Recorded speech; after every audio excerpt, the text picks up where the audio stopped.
슬기로운 교회 생활, 오늘 이제 마지막 네 번째 성장이라는 주제로 말씀을 나누기를 원합니다. 우리 옆에 있는 분들하고 한번 인사해 봅시다. 우리 지난주에도 했고 그 전주에도 한번 했는데요. 미안합니다. 고맙습니다. 사랑합니다. 축복합니다.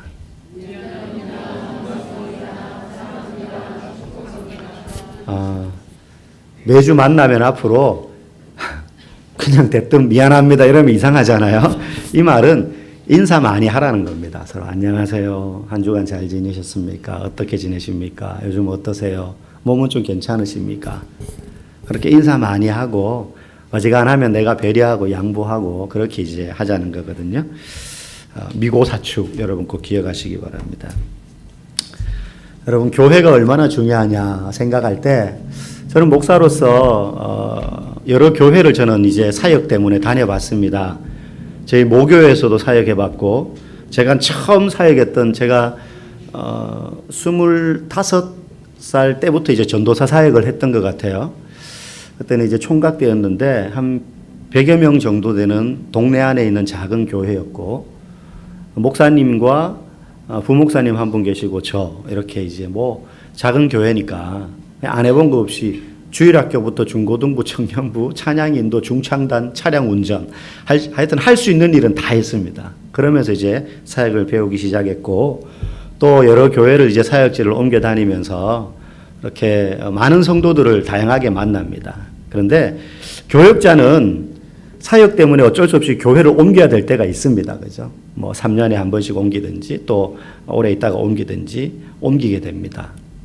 그런데 그럴 때마다 성도들과 기존의 성도들과 헤어지는 게 너무 마음이 아프고 또 새로운 교회 가는 게 너무 기대도 되고 두근거리기도 하고 그런 일들이 이제 반복되는 과정을 거쳤는데 그럴 때마다 느끼는 게 야, 교회가 참 중요하구나. 어떤 교회를 만나느냐가 교역자에게도 목회자에게도 어떤 교회를 만나느냐가 참 중요하다고 느꼈는데 여러 교회를 다니면서 이렇게 접했던 성도들을 볼 때마다 성도들은 교역자보다 어떤 교회를 만나느냐가 그들의 인생에 정말 중요하다라는 걸 많이 느꼈어요. 어떤 교회를 만나느냐에 따라서 나의 신앙이 성장할 수도 있고 퇴보할 수도 있습니다. 퇴보할 수도 있어요. 여러분 이 땅의 교회가 다 좋은 교회가 있는 건 아니잖아요. 사람들이 모여있는 교회고 또 어떤 목사님은 그러시더라고요. 교회는 아픈 사람, 병든 사람, 문제 많은 사람, 성격 희한한 사람들만 원래 모이는 곳이다. 뭐 누가 보더라도 저 사람 멀쩡하고 깨끗하고 잘나고 그런 사람은 교회 올 필요성을 못 느낀다 스스로. 뭔가 어딘가에 결핍이 되어 있고 부족하다고 느끼기 때문에 그걸 체험받고자 오다 보니까 교회 안에 그런 사람들 소위 말해서 영적으로 병든 사람이 많다. 그러다 보니까 교회 안에 이러저러 크고 작은 문제들이 있을 수밖에 없지요. 그래서 어떤 교회는 그 성도의 신앙을 잘 성장시켜주는 교회가 있고 어떤 교회는 오히려 퇴보시키는 교회가 있더라는 거죠. 그래서 교회를 옮긴다는 게 요즘은 굉장히 쉬운 문제가 되었습니다. 교회가 많으니까. 그런데 사실 아마 옮겨보신 분들은 아실 거예요. 교육자 입장에서도 내가 다음 사역지를 어느 교회 가서 할까 할 때 그냥 아무 교회나 막 이력서를 넣지 않습니다. 다 알아봐요, 교육자도. 네. 지금은 이제 인터넷이 발달해가지고 유튜브로 그 목사님 설교를 들어보고 홈페이지에 들어가서 교회 분위기도 대충 알아보고 이렇게 하지만 교역자들은 그때는 이제 제가 전도사 때만 해도 그런 인터넷으로 막 알아보고 유튜브 이런 게 없었기 때문에 이제 동료들한테 막 물어봐요. 동료들이 전도사님이고 뭐 목사님이고 이러니까 야, 그 교회 어때? 그 교회 목사님 말씀 어때? 그 교회 분위기 어때? 뭐 이런 거 물어봐요. 그러면은 거기에서 사역을 해봤거나 사역을 해본 친구들이 있는 사람들한테 이야기를 들어보면 뭐 이렇게 구구절절히 다 말은 안 하지만 그 교회 한번 꼭 가서 사역해봐. 그런 교회도 있고 어떤 교회는 물어보면 뭐 별로 추천 안 해. 이렇게 이제 말하는 교회도 있습니다. 성도들 입장에서도 마찬가지라는 거죠. 그래서 교회를 한번 옮긴다는 게 사실은 보통 힘든 문제가 아닙니다. 보통 힘든 문제가 아니에요. 우리가 교회를 다닌다는 건 단순히 건물을 옮기는 게 아니라 우리의 신랑 되시는 예수님과 결혼한다는 영적인 의미가 있기 때문에 성도는 예수님의 신부 아닙니까? 오늘 본문의 표현을 빌리자면 머리 대신 예수 그리스도에게 우리가 연결되는 그러한 과정이기 때문에 정말로 피치 못할 사정으로 옮기게 되었다면 어지간해서는 내가 한번 다니기로 하나님과 약속한 교회는 옮기지 않는 것이 좋습니다. 우리 교회에도 처음 교회에 나온 것이 우리 교회이신 분도 계시고 또 기존의 다른 교회를 다니시다가 우리 교회 오신 분들도 많이 있는 걸로 알고 있습니다. 피치 못할 사정으로 옮겨야 되는 상황이 분명히 있다는 거 압니다. 그러나 그렇게 해서 옮기게 된다면 예수님과 내가 연결되는 과정이다.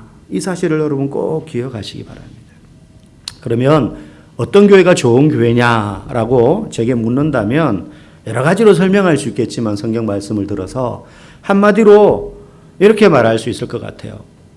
성도가 영적으로 성장하도록 돕는 교회가 좋은 교회다. 성도가 영적으로 성장하도록 돕는 교회가 좋은 교회다라고 말할 수 있어요. 아까도 말씀드렸듯이 이 땅에 완벽한 교회는 없습니다. 남의 떡이 커 보인다고 우리 교회보다 좋아 보이는 교회를 보면 야, 저 교회 다니는 성도들은 얼마나 행복할까 막 이런 생각이 들잖아요. 아마 여러분 가운데도 뭐 큰 교회, 사람 많은 교회, 멋있는 교회 그런 교회 다녀보신 분들도 계실 거예요. 저도 그랬습니다. 사역하면서 아주 작은 교회도 있어 봤고요. 또 아주 작은 교회가 커지는 것도 봤고요. 그런 교회에서 사역해 봤고 또 기존에 굉장히 역사가와 전통이 오래되고 뭐 몇천 명 되는 교회에서 사역해 본 적도 있습니다. 그런데 크면 큰 대로 문제가 많고 작으면 작은 대로 문제가 있어요. 완벽한 교회는 없어요. 그러나 성도의 신앙이 새롭게 되고 날마다 하나님을 경험하도록 돕는 그 교회, 그런 교회가 좋은 교회다라고 말씀드릴 수 있습니다. 아마 우리 중에 이러저러한 사정으로 교회를 찾다가 우리 교회 오신 분들 중에 단 한 번 이 교회 가보자 해서 여기 좋아 결정하신 분은 없을 거예요. 아마 여러 교회를 둘러보시다가 우리 교회 오신 분들도 계실 겁니다. 우리 교회가 여러분들의 영적인 신앙이 성장하도록 돕는 그런 교회가 되기를 주님의 이름으로 간절히 축복합니다. 그런 교회를 만나면 성도는 오늘 우리가 읽은 본문 13절의 표현을 빌리자면 어떤 사람이 되느냐? 온전한 사람이 된다는 거예요. 영적으로 성장한다는 건 온전한 사람이 된다는 것입니다. 그런데 온전한 사람이 된다는 건 얼핏 완벽한 사람이 되는 것이구나라고 생각할 수 있지만 오늘 본문에서 말하는 온전한 사람이라는 원래 원문의 뜻은 충분히 성장한 성도라는 뜻입니다. 충분히 성장한 성도. 완벽한 교회가 없듯이 완벽한 사람도 없어요. 흠이 다 있습니다. 약점이 있고. 그러나 적어도 영적으로 건강하게 성장한다면 그 사람이 충분히 성장하는 성도가 될 수 있다는 거죠. 그 사람이 온전한 성도라는 거예요. 그러면 오늘 어떤 사람이 온전한 성도인가? 충분히 성장한 성도의 특징은 무엇인가? 한 세 가지 정도를 본문에서 살펴보려고 합니다. 첫 번째는 믿는 것과 아는 것에 하나가 되는 성도가 온전한 성도가 됩니다. 우리 13절 말씀 같이 읽어보겠습니다.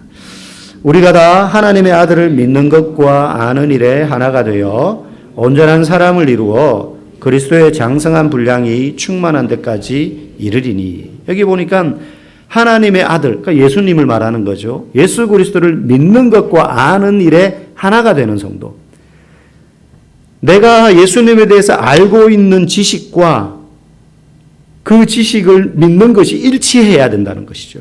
여러분 우리가 버스를 탈 때 버스 타기 전에 버스 정류소에서 오는 버스를 기다리면서 혹시 예수님 오늘 제가 이제 타야 될 313번 저 버스 기사님이 졸지 않고 안전하게 우리 집까지 운전하실 것을 믿습니다. 막 그 믿음이 올 때까지 막 기다리면서 통성기도 하고 버스 타시는 분 아마 아무도 안 계실 거예요.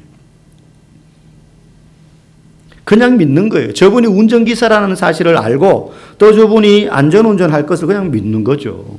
믿는 것과 아는 일이 하나가 될 때 행동으로 옮겨지는 것입니다. 그리고 그 행동이 어떤 결과를 낳아요. 운전기사라는 건 알겠는데 믿어지진 않아요. 그러면 불안해서 못하죠. 걸어 다녀야 되죠.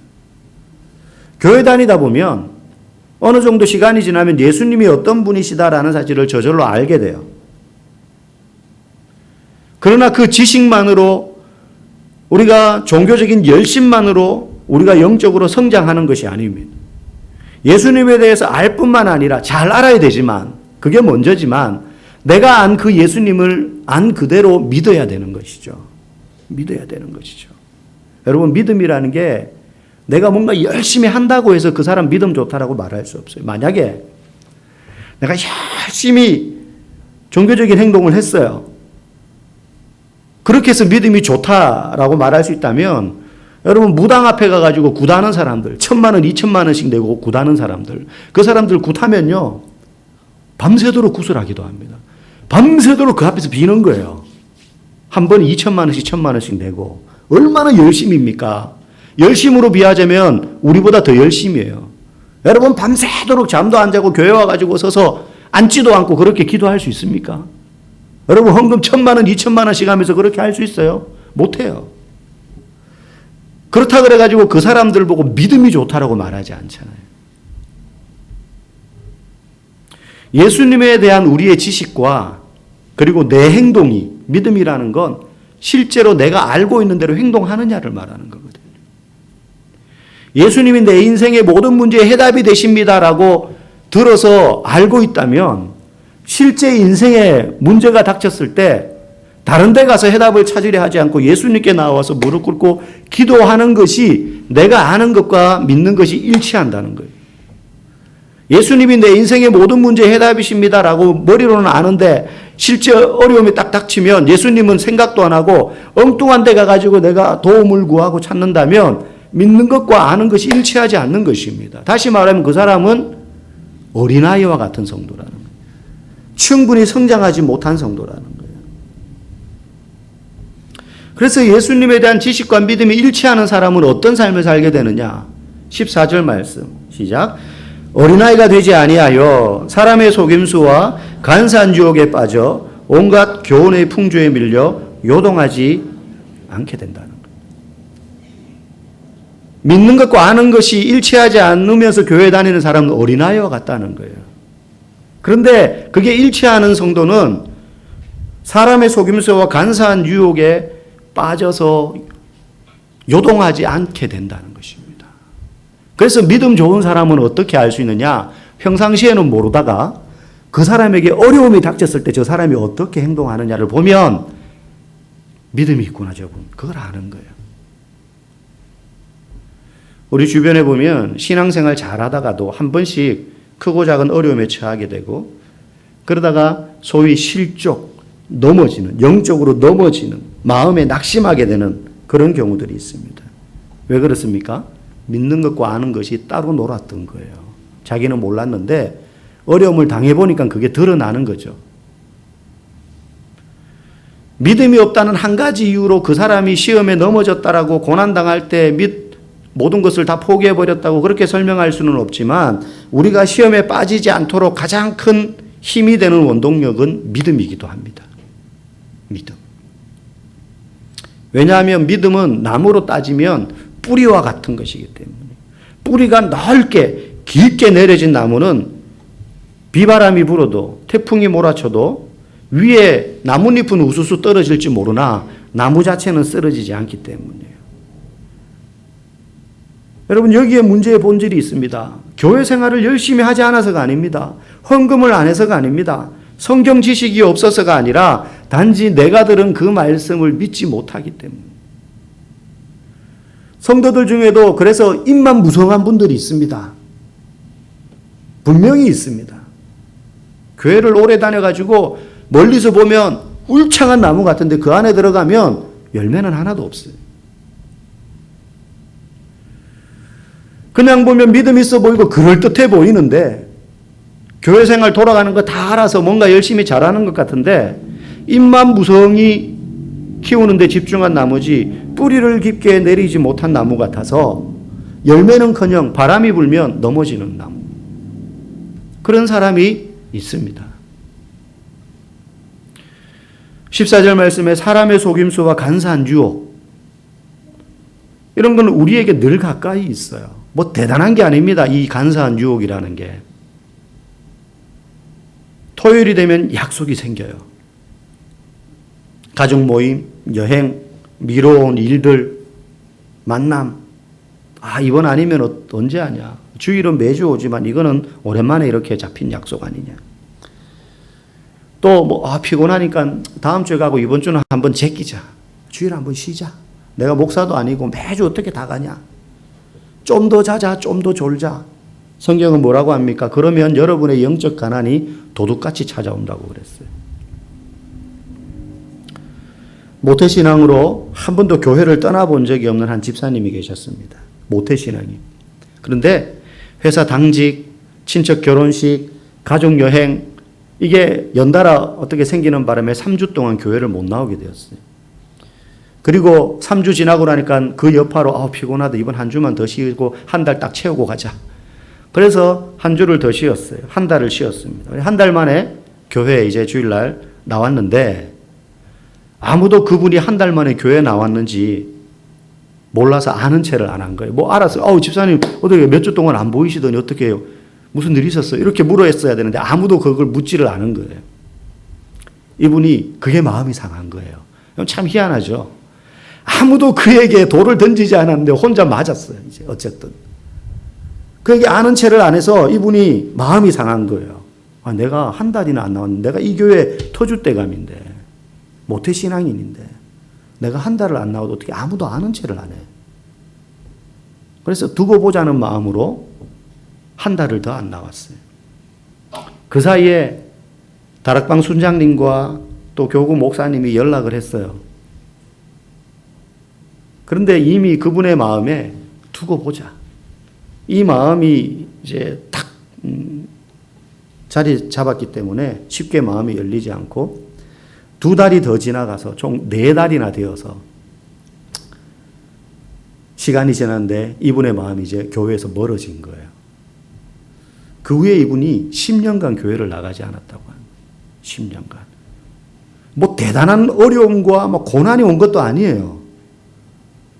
교회에서 누가 그 사람을 시험 들게 하거나 해코지 한 적도 없어요. 그런데 10년을 교회 나오지 않게 되었어요. 문제가 어디에 있습니까? 교회가 무관심했을 수 있습니다. 누군가 집사님 어떻게 몇 주 못 보였는데 무슨 일 있었어요? 이렇게 물어봤으면 더 좋았겠죠, 당연히. 하지만 그에 앞서 이미 그분은 주일 예배가 다른 모든 일에 있어서 우선순위에서 밀려나 있었어요. 사실은. 왜? 이 집사님은 평소에도 종종 주일을 빠졌거든요. 특히 계절 좋은 봄이나 가을이 되면 한 달에 잘 나와야 2번인 거예요. 여러분, 담임 목사들은 그런 걱정이 있습니다. 이제 날씨가 너무 좋잖아요. 그러면 등산으로, 단풍 여행으로, 봄 되면 꽃 구경으로 날씨가 너무 좋아도 걱정이에요. 성도들이 주일날 빠질까 봐. 비 오고 그래도 걱정이에요. 날씨가 굳어서 안 나올까 봐. 그 어떻게 해야 될지 모르겠어요, 날씨가. 예. 이분도 그랬어요. 봄, 가을이 되면 한 달에 잘 나와야 주일날 2번 나왔어요. 사실은. 그분에게는 이미 이전부터 이런 일이 있기 전부터 주일 예배는 다른 일들, 등산을 간다든지 취미생활을 한다든지 고객과의 만남이라든지 동창회, 가족 애경사, 취미활동 이런 데에 비해서 별로 중요한 게 아니었어요. 예배는 그 일들을 위해서 언제든지 그 다음에 해도 되는 일들이었어요. 이분은 예수님을 잘 알고 있는 사람입니다. 모태신앙이니까 교회를 한 번도 떠난 적이 없으니까 예수님에 대해서 그러나 지식으로는 알고 있었지 그의 믿음으로 일치되지 않았던 것입니다. 제가 여러분에게 지금 제가 이 말씀을 드리니까 얼굴에 근심이 지금 들이우시는 분들이 있는 것 같아요. 절대 주일날 빠지면 안 됩니다라는 말을 하는 게 아닙니다. 빠질 수 있죠. 목사도 주일이 힘들 때가 있습니다. 오늘은 하루 쉬고 싶다. 이런 마음이 들 때가 있습니다. 네. 목사니까 나오는 거예요. 여러분에게 그걸 강요하는 건 아니지만 적어도 주일 예배가 다른 모든 일들의 후순위로 밀려서 내가 언제든지 선택해서 나가도 되는 그런 정도가 되어서는 안 된다는 것이죠. 그 사람은 믿는 것과 하는 것이 일치하지 않는 어린아이와 같아서 세상의 풍조와 간사한 유혹에 밀려다니는 사람이 되는 겁니다. 밀려다니는 사람이 되는 거예요. 여기 오라 그러면 여기 가고 저리 가라 그러면 저기 가는 거예요. 그러니 온전한 그리스도인이 될 수 없는 거죠. 온전한 그리스도인은 믿는 것과 아는 일이 하나가 되는 사람입니다. 여러분, 어느 순간은 결단해야 될 때가 있습니다. 여러분 중에 지금까지 그와 같이 왔다리 갔다리 했는 분들은요, 어느 순간에 내가 주의를 어떻게 생각하느냐에 대해서 결단해야 될 때가 있어요. 결단해야 될 때가 있습니다. 저희 아이들이 이번 주에 목요일부터 추석 연휴가 시작되지 않습니까? 그래서 아마 일찍 움직이시는 분들은 수요일부터 움직이실 거예요. 저희 아이들, 저희도 이제 목요일 날, 목금토 이렇게 저희 본가랑 제가 댁에 하루하루 다녀올 예정인데, 제 아이들이, 아빠 수요일 날 가면 안 돼? 막 이러는 거예요. 안 돼. 왜? 아빠 목사잖아. 목사잖아. 뭐, 복잡하게 설명할 거 없어요. 아빠 목사잖아. 그래서 제가 가끔 그 얘기 하지 않습니까? 새벽 예배에 나오는 성도들 제가 너무 정말로 귀하게 여겨줘요. 왜? 내가 평신도면 나는 새벽 예배에 안 나왔을 것 같아요.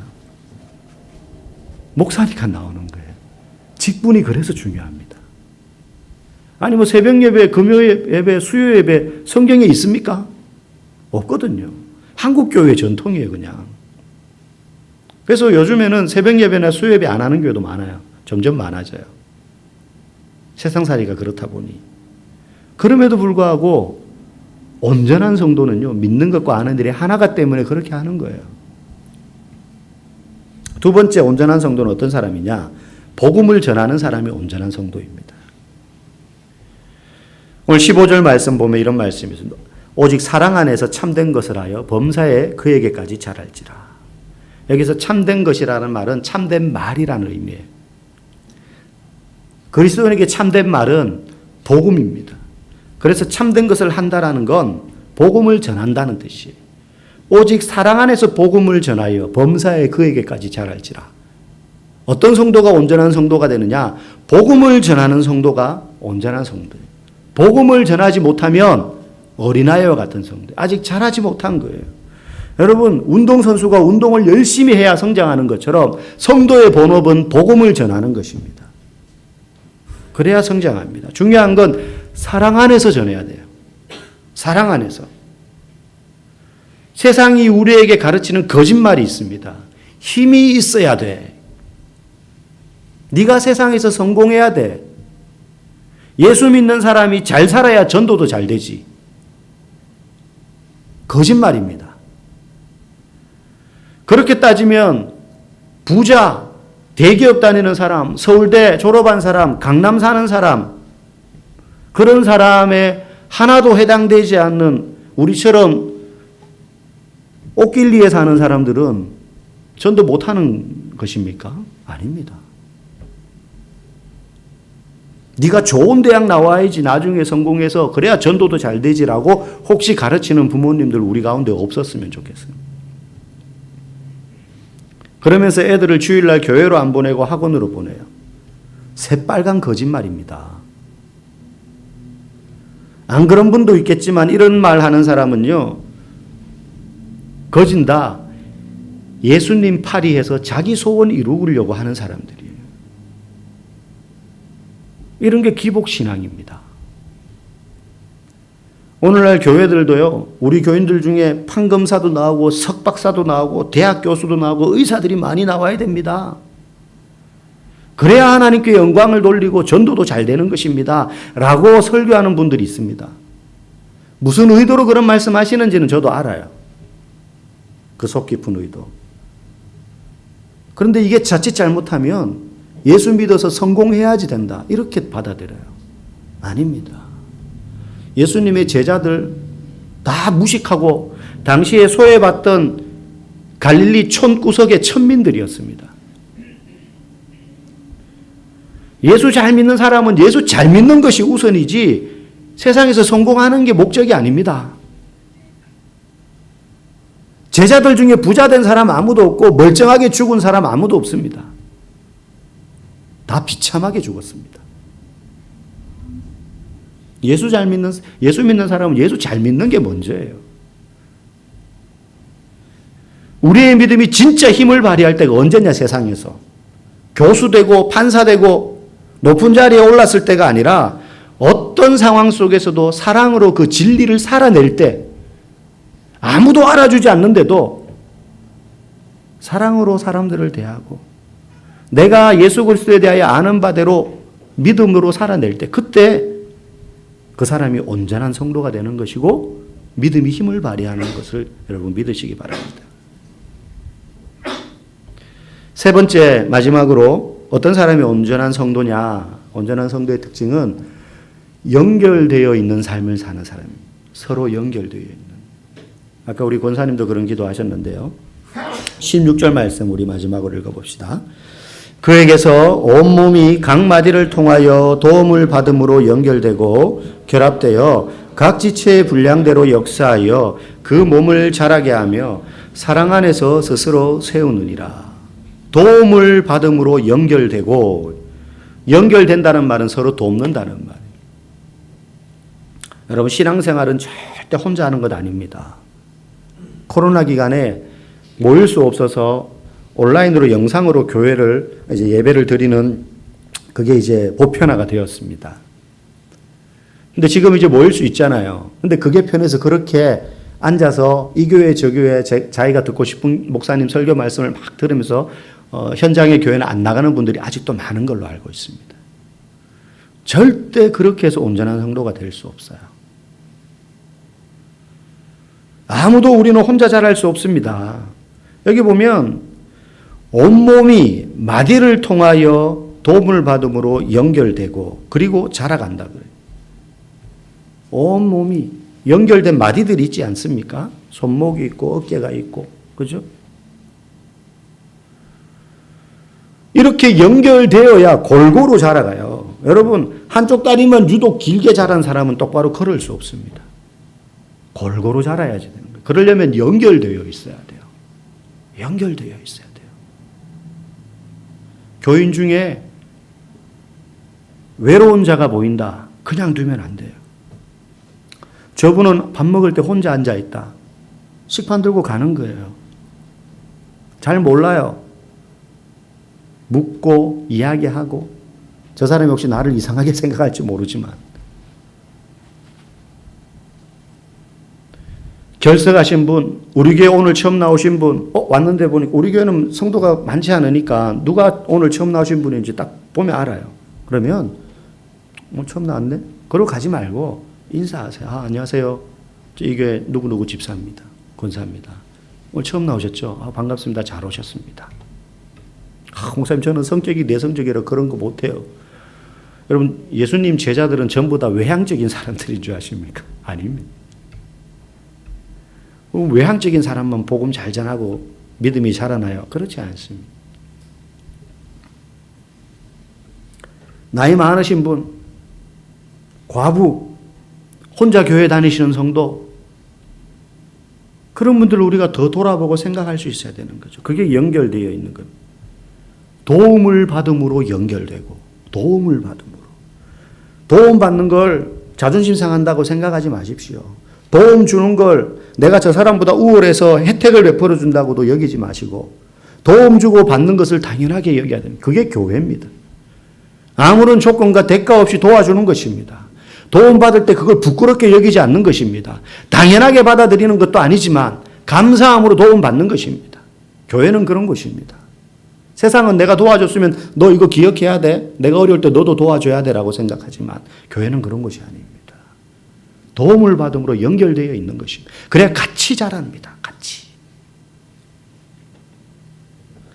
목사가 성도를 책임지고 챙기지만 여러분들도 서로 챙김으로 그리스도를 머리로 서로 연결되어 있는 그런 귀한 공동체가 되어서 우리가 성장하는 그런 성도들 다 될 수 있기를 주님의 이름으로 축복합니다.